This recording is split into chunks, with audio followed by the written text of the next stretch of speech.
আসসালামু আলাইকুম ওয়া রাহমাতুল্লাহি ওয়া বারাকাতুহু। আজ ২৮ জুন ২০২৫। আমি শেহানা, ওয়ার্ল্ড নিউজ 2 এর পক্ষ থেকে। আজ ২৭ জুন সকালে মিয়ানমারের আরাকান রাজ্যে রোহিঙ্গা সলিডারিটি অর্গানাইজেশন RSO ও আরাকান আর্মি যাদের স্থানীয়ভাবে মগবাগি হিসেবে ডাকা হয়, এর মধ্যে ভয়াবহ সংঘর্ষের ঘটনা ঘটেছে।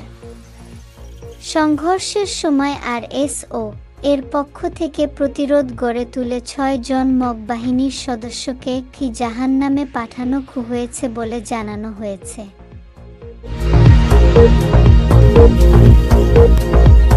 সকাল থেকে শুরু হওয়া এই সংঘর্ষ নাইক্ষ্যংছড়ি সীমান্তের নিকটবর্তী এলাকায় ছড়িয়ে পড়ে।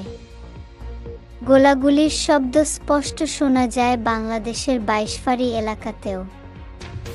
স্থানীয় লোকজন আতঙ্কিত হয়ে পড়ে এবং সীমান্ত এলাকায় অতিরিক্ত সতর্কতা জারি করা হয়েছে।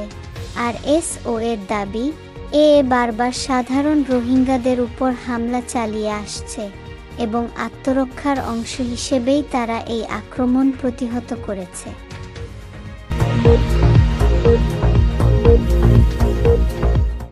ল্যান্ডমাইন বিস্ফোরণ, 1 রোহিঙ্গা আহত। এছাড়া জানা গেছে, আজ ভোরে শূন্যরেখা এলাকায় 0 পয়েন্ট আরাকান আর্মি কর্তৃক পুঁতে রাখা একটি ল্যান্ডমাইন বিস্ফোরিত হয়।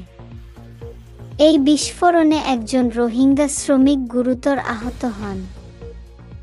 আহত রোহিঙ্গা যুবকের পা মারাত্মকভাবে ক্ষতিগ্রস্ত হয়েছে। তাকে সীমান্তবর্তী একটি অস্থায়ী চিকিৎসা ক্যাম্পে প্রাথমিক চিকিৎসা দেওয়া হচ্ছে। আন্তর্জাতিক উদ্বেগ ও নিরাপত্তা ব্যবস্থা, সীমান্তের এই উত্তপ্ত পরিস্থিতিতে বিজিবি, বাংলাদেশ বর্ডার গার্ড সতর্ক অবস্থানে রয়েছে এবং সীমান্তবর্তী এলাকাগুলোতে নিরাপত্তা আরও জোরদার করা হয়েছে।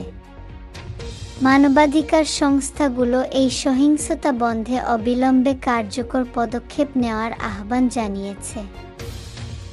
আজকের সংঘর্ষ ও বিস্ফোরণের ঘটনায় নিহত হয়েছেন 6 জন মগবাগি সদস্য এবং আহত হয়েছেন 1 নিরীহ রোহিঙ্গা শ্রমিক।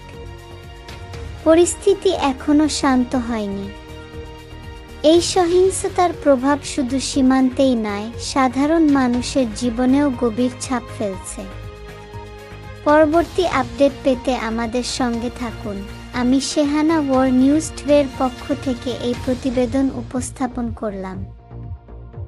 আপনারা থাকুন সতর্ক এবং পরবর্তী আপডেটের জন্য চোখ রাখুন আমাদের চ্যানেলে।